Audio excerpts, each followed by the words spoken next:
The price hike was announced at 8 a.m. By 8:03, Martin Shaughnessy was $20 million richer. But at 8:05, he watched a simple glass of water tremble on his mahogany desk and realized that for the first time in his life, the mathematics of control had stopped working. Martin did not deal in medicine. He dealt in scarcity. That was the philosophy that had built Aegis Health from a shell company into a $3 billion entity in 8 years. He specialized in orphan drugs, treatments for rare diseases, often manufactured by small, struggling labs. He acquired the intellectual property, consolidated the supply chain, and reset the price point. Simple arbitrage, dressed in the sterile language of maximizing shareholder value. His corner office sat 60 stories above Manhattan, a fortress of etched glass and muted acoustics. The silence here was intentional. It was the sound of separation, allowing him to manage consequences remotely. Consequences were abstract entities, usually measured in basis points, never in human terms. He was 42. He wore Italian wool that never wrinkled and spoke in paragraphs that never wasted a syllable. His life was a testament to optimized efficiency, and his greatest luxury was Clara. Clara was a pediatric oncologist at St. Jude's, a woman who spent her days fighting mortality at the absolute front line.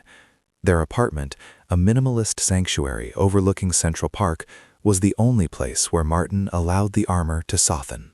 He loved the way she spoke about her work, the fierce, quiet dedication, the complete absence of cynicism. He cherished the fact that her world was built on genuine compassion, a commodity he considered beautiful but commercially inert. She knew he was a financier. She knew Aegis bought drugs. She did not know his methodology. Their relationship was a delicate piece of architecture built on a single necessary blind spot. For months, the market had been stable. Martin had just executed the acquisition of Lactazin, a necessary prophylactic for children undergoing high-dose chemotherapy. The previous owner, a small nonprofit, had priced it at $7 per dose. Martin's internal modeling projected a sustainable price ceiling of $785. The board had approved $590. The difference was wealth, pure and uncomplicated. He sat in the quiet of the morning, reviewing the quarterly projections. The surge in revenue from Lactazine was satisfying, clean. Then the silence broke.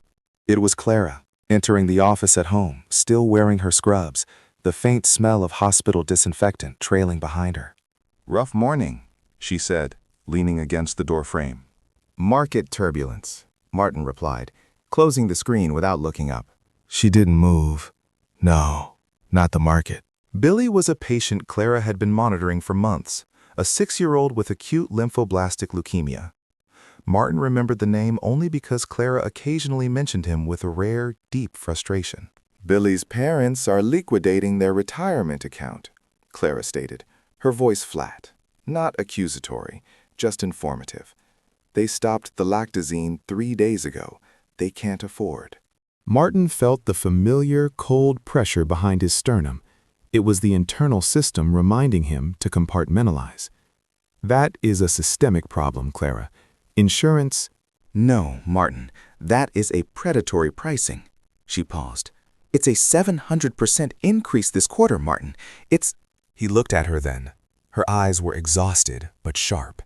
He saw, for the first time, not his sanctuary, but his greatest vulnerability looking back at him. "Aegis ensures the availability of the drug, Clara," he said, deploying the standard corporate defense. "We absorb the manufacturing risk. That cost must be reflected in the price. If the small labs didn't sell to us, the drug would vanish."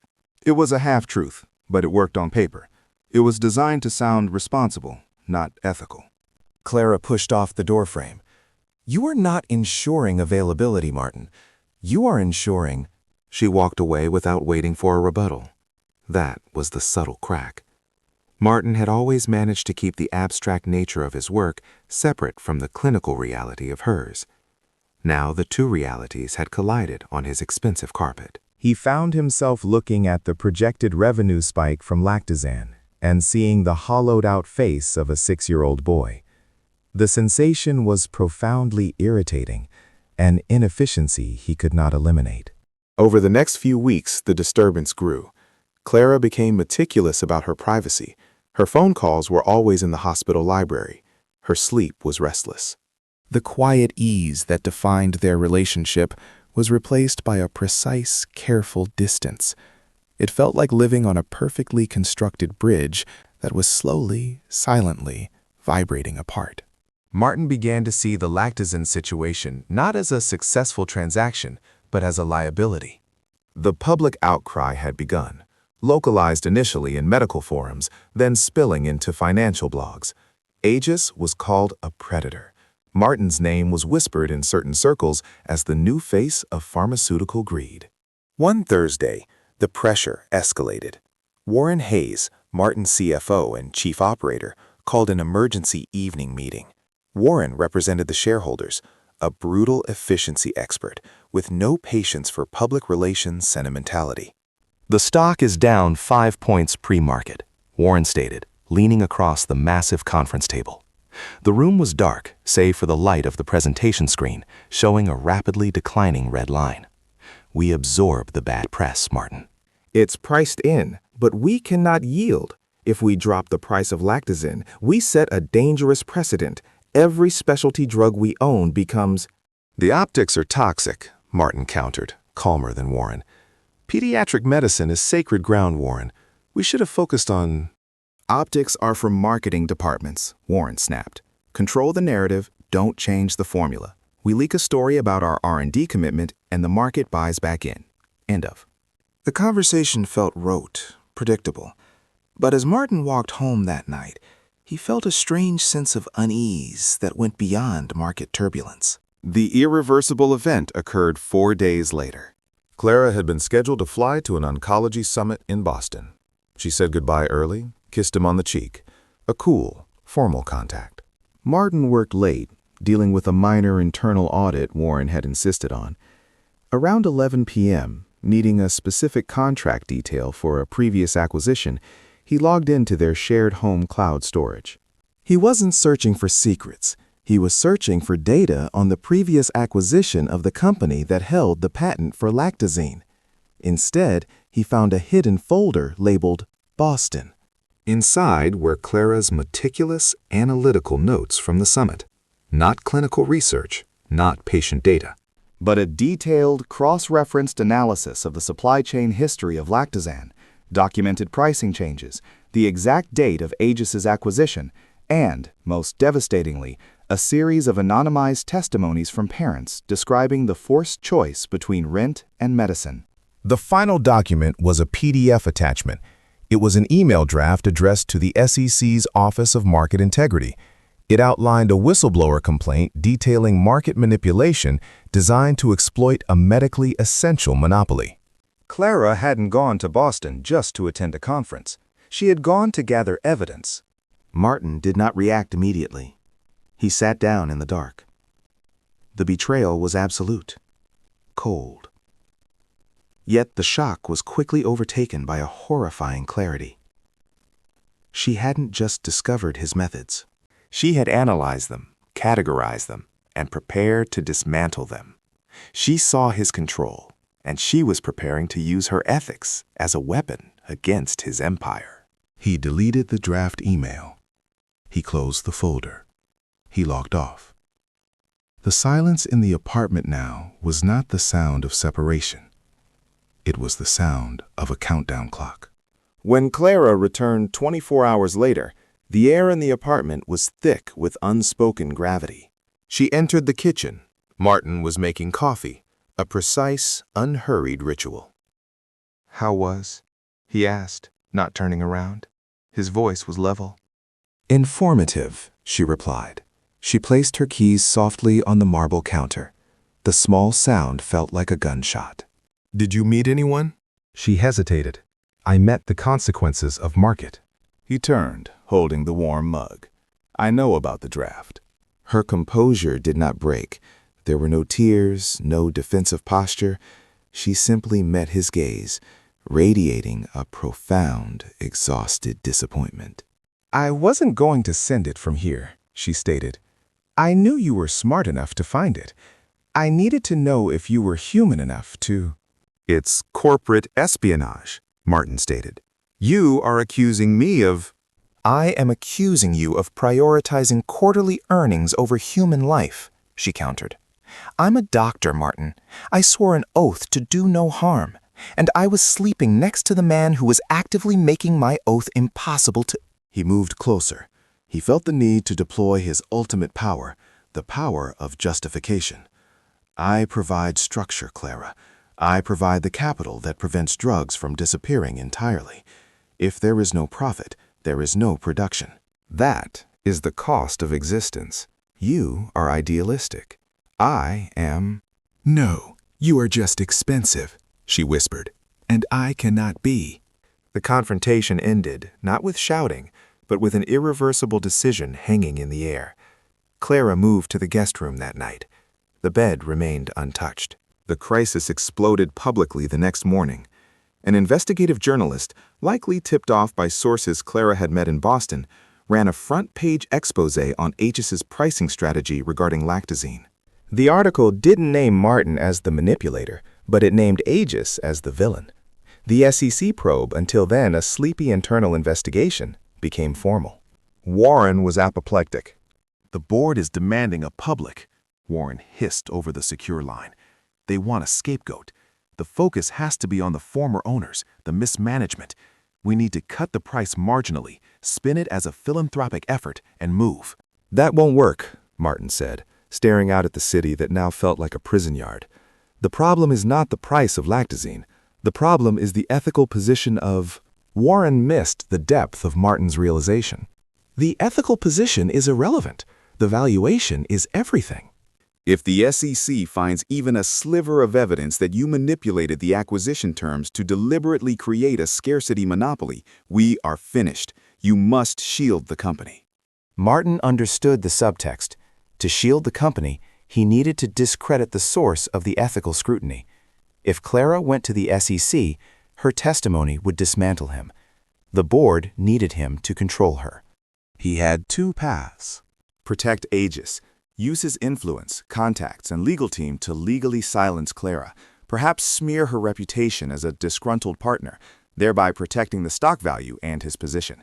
He would lose Clara forever, but retain the empire. 2. Protect Clara. Allow the truth to surface, ensuring she remained ethically clean, but that truth would inevitably destroy Aegis, and by extension, his accumulated power. Martin went back to the raw data on the lactazine acquisition.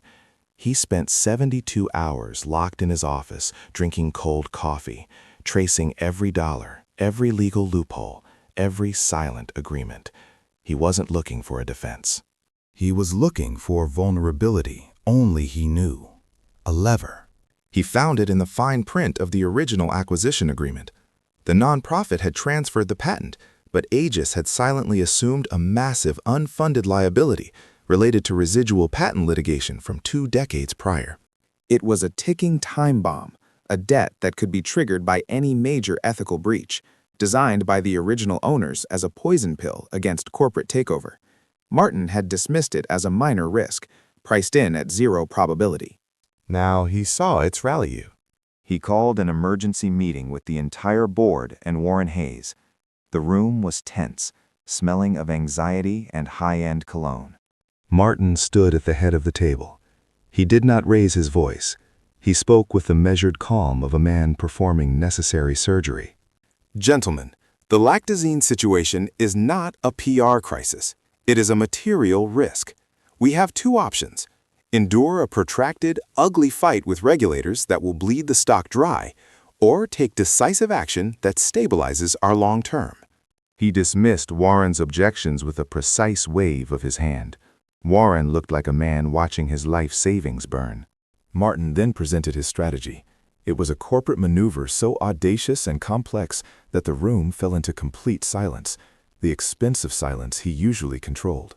He proposed immediately reducing the price of lactazane to the original nonprofit cost, justifying it as a temporary humanitarian hedge against the bad press. But the key was the timing. He would concurrently trigger the unfunded patent liability, creating an instantaneous, unavoidable financial catastrophe for ages, a billion-dollar anchor that would sink the current market valuation and force a hostile takeover reorganization. "We are bleeding out," Martin concluded, looking directly at the skeptical faces. "I propose we amputate the infected limb now. This will allow the new owners to recapitalize Aegis without the toxic liability of the current pricing strategy." We save the patients, and we sell the future potential of Aegis at a massive immediate. He was effectively triggering the company's controlled implosion. It was a massive short sale on his own power. The board members were stunned. They argued, calculated, and finally, facing the inevitable SEC indictment that Clara's information would have guaranteed, they reluctantly agreed to the maneuver. It was the only way to salvage anything. By the end of the day, Martin Shaughnessy had tendered his resignation, forfeited all vested and unvested stock options, and accepted a full liability waiver for the corporate maneuvering, a waiver that subtly transferred the blame for the disastrous financial outcome entirely to himself. He did not walk away with a golden parachute. He walked away with a legal shield for Clara and a clear conscience for the first time in his professional life.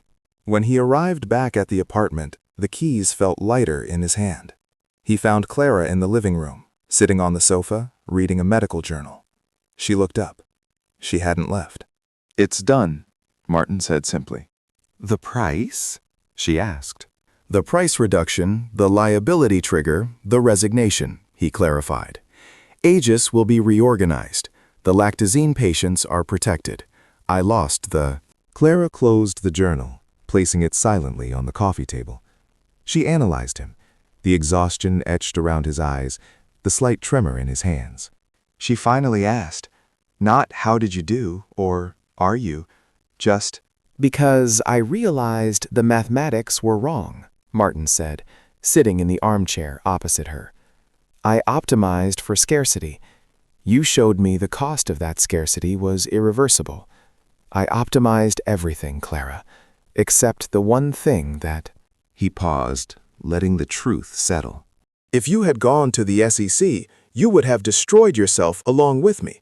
You would have had to endure years of litigation, character assassination, and the loss of your reputation. I realized that my control was only valuable if it could protect the one thing I couldn't." He looked around the magnificent, silent room. "Ethics is only a luxury when you believe you can afford to dismiss it, but it is the ultimate necessity when the cost of ignoring it is the only thing you truly—" Martin Shaughnessy was no longer the master of the universe. His wealth was substantial, but diminished. His power was zero. He had traded the abstract control of a global market for the tangible warmth of a woman who valued human integrity above quarterly profit. He had spent his life managing risk. He had spent 42 years believing that true power lay in having no moral weakness. But in sacrificing the empire to protect the woman, he discovered that the internal collapse was not a failure. It was a necessary reorganization. He stood up, walking toward the window. The city lights blurred, insignificant now. He was simply a man, standing in a large apartment, facing an uncertain future. The silence felt different now. It was not the silence of separation, but the silence of consequence. It was clean. The next morning, Martin drank coffee that he had brewed himself, not prepared by a private assistant. He watched Clara leave for the hospital, a doctor going to save lives. He was finally looking at life through a clinical lens, stripped of the arbitrage and the financial engineering. The view was devastatingly simple, and for the first time, Martin Shaughnessy felt like a human being, not a variable. The empire is gone, but the foundation remains. What happens when a mind engineered for absolute control is forced to rebuild from zero, armed with a conscience he never asked for? The cost of that transformation is still being tallied. We have followed the man who lost the empire, but the empire always fights back. Next week, we look at the one commodity that Martin realized he could never manipulate: time. Don't miss the story of the 4 a.m. audit, where we investigate what happens when the regulators who lost the fight against Aegis come back for Martin years later using a completely different kind of scarcity.